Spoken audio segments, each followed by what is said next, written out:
In this video, I am breaking down Alex Hormozi's content method, how he gets attention online and makes content that attracts eyeballs, goes viral, and builds a personal brand that makes you want to give him money.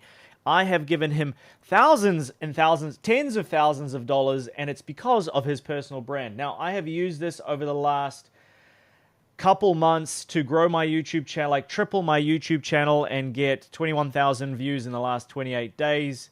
It's significantly more than that if you look back at the last couple months. So this concept is one of the core four, which is from the book $100 Million Leads, where he talks about the 4 ways to let people know about your stuff. And one of them is posting free content. And it is maybe the most powerful that I have discovered. Now, there is a quick story about Hormozi because he did not believe in content for many years. For some reason, I did not believe in content for many years also. I just thought content is art. However, it's incredibly persuasive.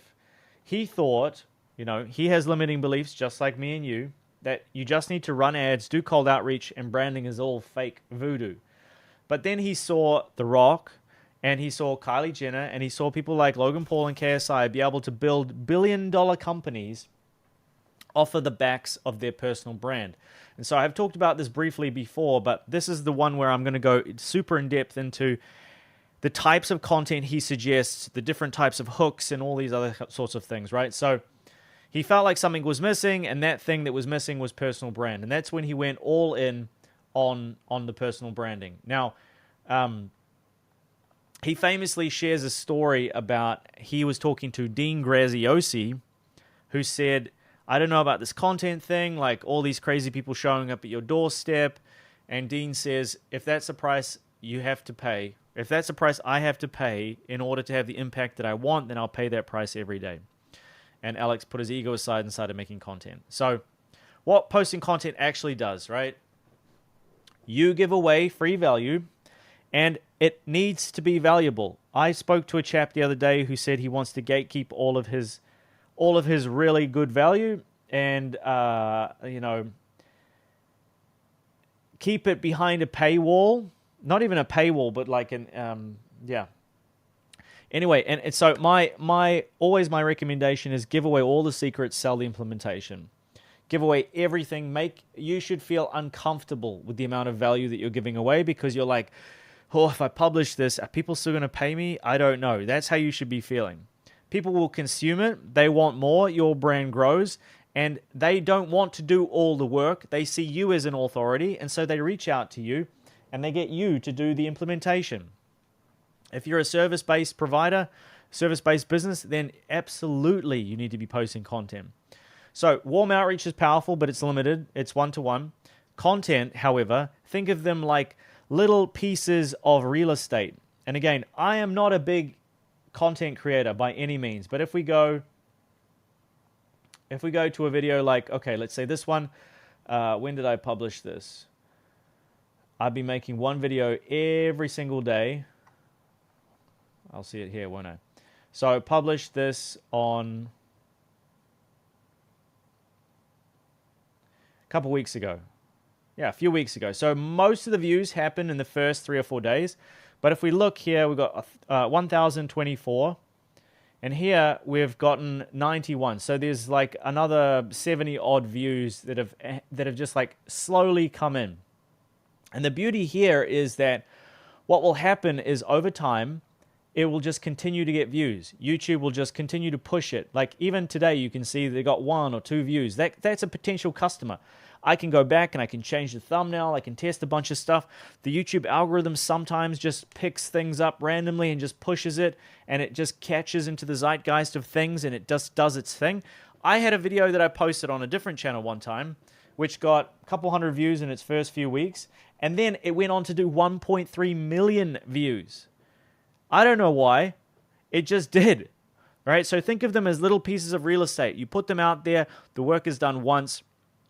The algorithm works for you and just gets you eyeballs every day. And you can speak to 10 people, to 10,000, or to 10 million people. And it's the same amount of effort.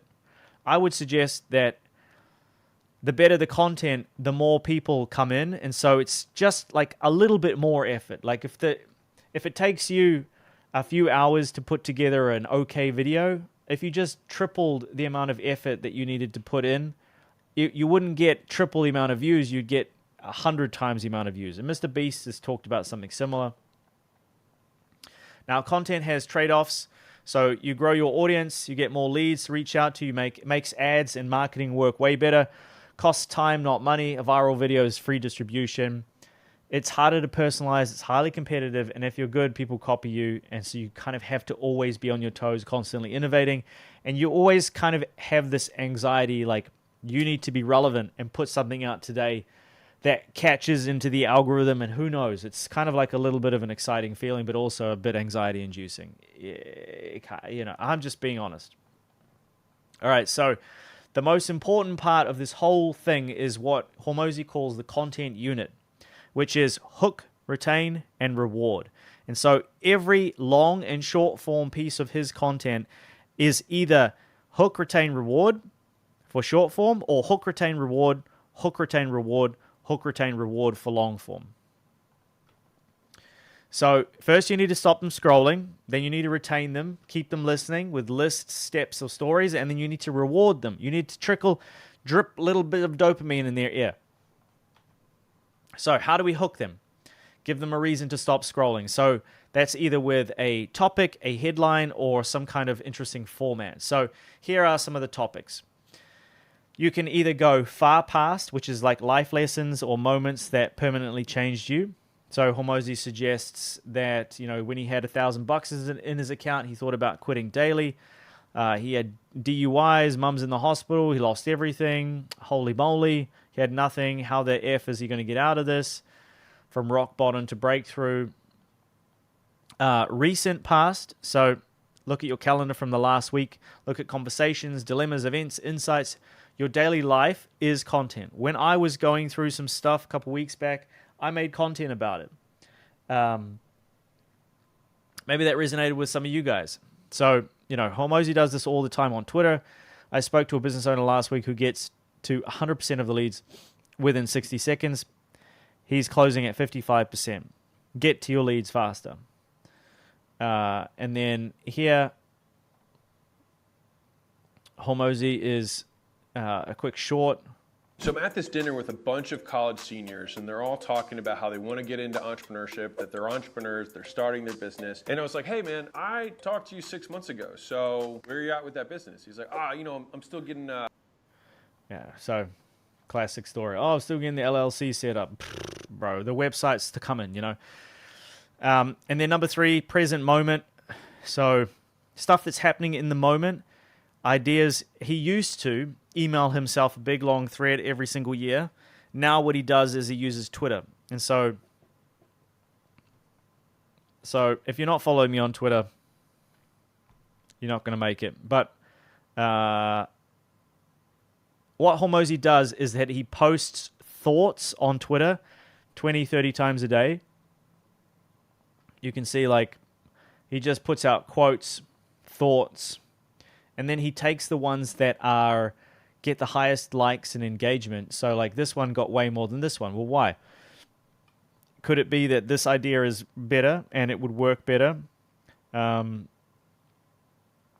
If you look, his most viral tweet today was, it looks to be the 98,000. If you run a business by making organic content, you will make a lot more money once you learn to run ads. So what he does is he's like, people like this concept. Obviously, there's lots of replies, lots of likes, lots of views. And so he will create a short form, a long form piece of content, a LinkedIn piece of content, all from this. So this is the thing that feeds his content machine. Number 4 is trends related to your expertise. So not reacting to news randomly, only if you have expertise to add. So I'm going to do a whole bunch of content reacting to and giving some commentary to Shark Tank pitches, you know, because they are related. I'm not going to be reacting to some BBC News exclusive that just got nothing to do with me. So he gives like little tips here on how to save money on taxes. AI Revolution is still one of his most popular videos. He jumped on that trend like crazy. And then there's these manufactured topics. So turning a crazy idea into reality. And the idea is that you want people to read the title and go, wow, I want to see that. Like it opens a loop in their minds. I built 4 businesses in a row to show it's not luck. Well, what businesses? I want to see him actually go through and build those businesses. Building a frozen yogurt store in 11 minutes. If you look at Mr. Beast's videos, almost all of them are that type of content. 100 people versus world's biggest trap. It just it just tickles your subconscious. And you're like, what? I need to see that. I saved 1,000 animals from dying. I'm like, well, I need to see that. Would you risk dying for $500,000? So lots of the D word in there. $1 versus $1 billion nuclear bunker. And so you're like, what does $1 billion bunker look like? I need to see that. I have to click this video. So these manufactured topics are something that you can definitely get in on, even if you're not a Mr. Beast character. Actually, here is one of my favorite YouTubers, Beer Hizzer. So if you look at his content, I used bot comments to sell a fake book. I want to see that. Like, I bought a crashed supercar to make a profit. I tried making money betting on pop culture. So it's almost all manufactured content. He's not teaching anything. And in the process, he teaches things like this: starting a dropshipping business in 1 day. The guy is if you're not subscribed to him, you're also not going to make it. He's one of the OGs of the OGs. He's just absolutely goated, in my opinion. Now, something really interesting here is that the way to create YouTube content is the same way to create news content that I learned at university when we were taught about communications, and they taught us about how to create news headlines. And so it's exactly the same 7 characteristics of high-performing headlines in the news that they use inside of magazines that you should be using for your content. So it needs to be recent, i.e. new. If you're talking about something that happened an hour ago, it's a lot more impactful than talking about something that happened 100 years ago. It needs to be relevant to the target audience. So nurses want nurse content. Mums want mum content. Personal meanings gives higher click-through rates. Celebrity is another thing that you can leverage, and obviously the newspapers and all those other people use that a lot. So even boring things become interesting when a celebrity is involved. We can't help ourselves. We love a celebrity. Proximity, so things that are closer to home. Like if you are in Japan and you hear about something that's happening in Afghanistan, it's less impactful than something that's happening next door to you right now, because it has a stronger emotional reaction. Conflict, you can't argue it. We love a good conflict. Almost every single movie has some form of conflict. Every movie without it is almost dreadfully boring. Dramas and conflict, it's at the core of storytelling and oppositions, good versus evil. You've got Thanos versus the Avengers. It's the same thing. Paid ads versus organic content, so you can get creative with it. It doesn't need to be like, Warlord versus the Pope or something. It can be Apple versus Spotify. Number 6 is unusual, rare, or odd. So if you say 6-fingered man, 1 in a million shot, rare events, we love anomalies. Again, it just tickles that part of our brain that goes, ooh, wow, what is that? That sounds interesting. Doesn't sound boring. So Hormozi uses it here. I ate Chipotle 500 times in 1 year. Like how is that even possible? You have to click that. And then ongoing stories, so people getting invested when something is still unfolding, updates, progress, plot twists. And then you have to think about formatting, right? So packaging that matches the platform. And then this was going around a little while ago. Every platform has its own quote, visual language, and so users subconsciously trust content that resembles what previously rewarded them. If you got LinkedIn, put stuff out that's LinkedIn worthy. Facebook, Instagram, Tinder. So LinkedIn is formal, Facebook is community, Instagram is personal/story, and Tinder is, whatever that is. And so this is the same piece of content formatted differently across different platforms, and you can see that it's speaking in the same language that the people on those platforms speak. Now, that's all just part number one. That's all just hook. All right? There's still retain and reward. So how do we retain? We will retain with things like lists, steps, and stories. So lists are extremely flexible. They're easy for users to follow. You can consume 3 of 10 items and still get value. They make really good short form pieces of content. Good for like tips, mistakes, lessons, top 10, 13 lessons here. You can watch 5 of these 13 lessons and still walk away with value. And then you've got steps. So these steps have to be followed in order.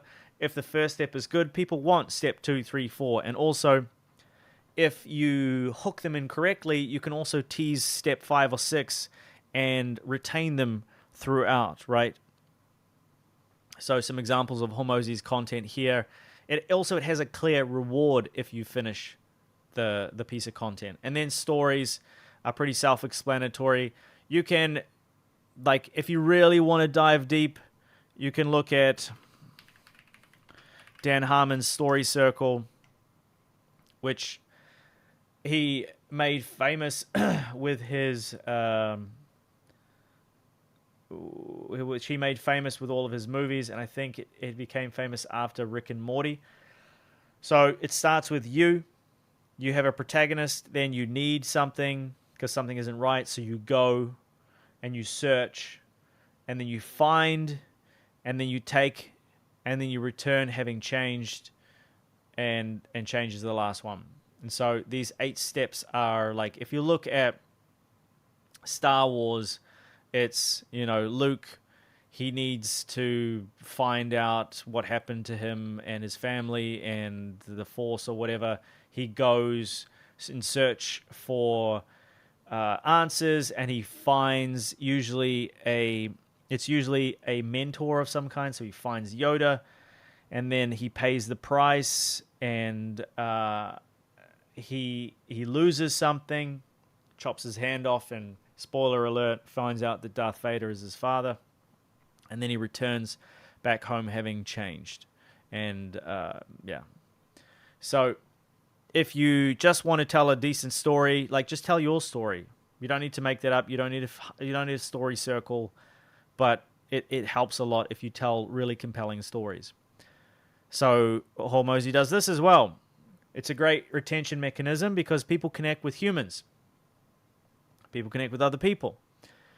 Why he chose to disappoint his dad, this is something that I would click on. His dad thought he was stupid, wasting his life, and he's vulnerable here, and he shares, like, it was the biggest decision he's ever have to made, and it was the best thing he's ever done. And how do we reward people? Well, I would love to be able to just drizzle dopamine in people's ear, but you need to do it. It's all internal, so you need to manufacture it.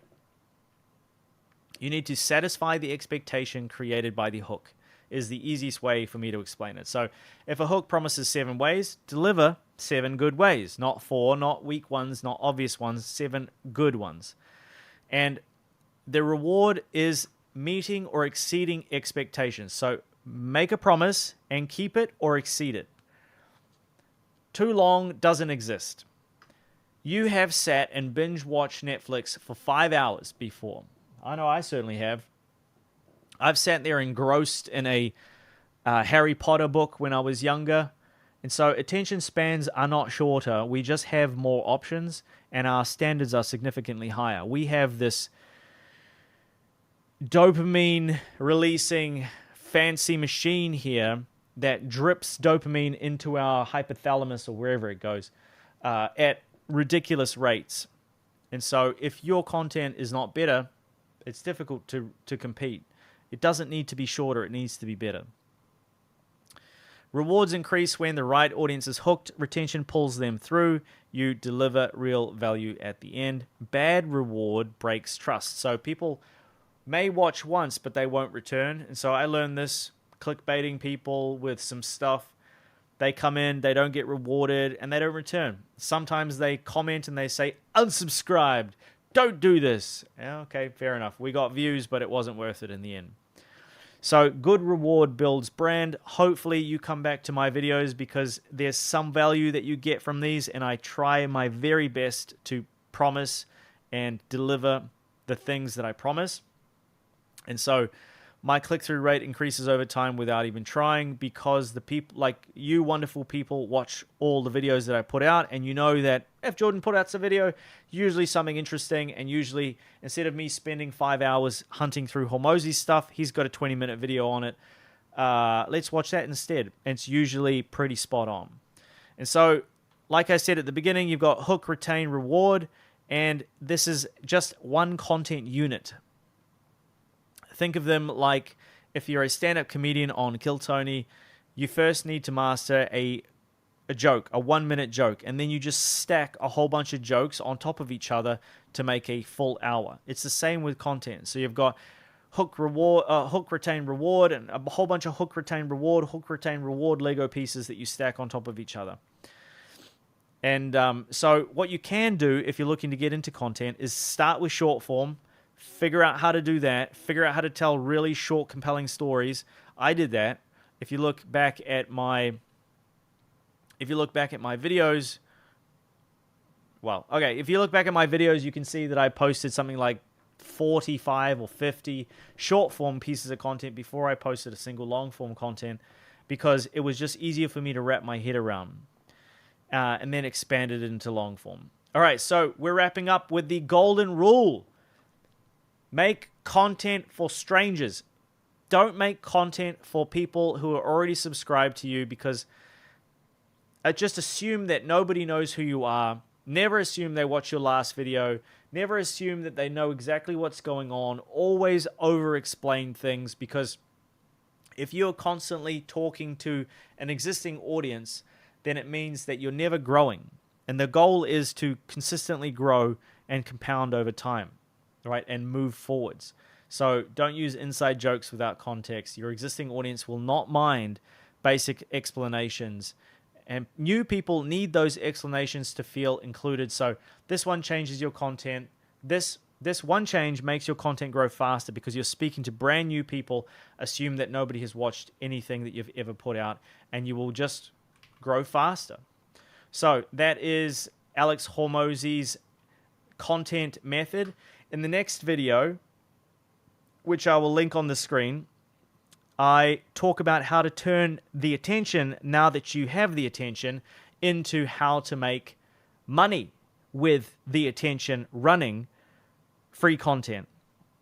I have made almost $60,000 in the last couple of weeks by posting free content, and I'm going to break down how I have done it and how Alex Hormozi suggests to do it in this framework on the page right now. So check that out.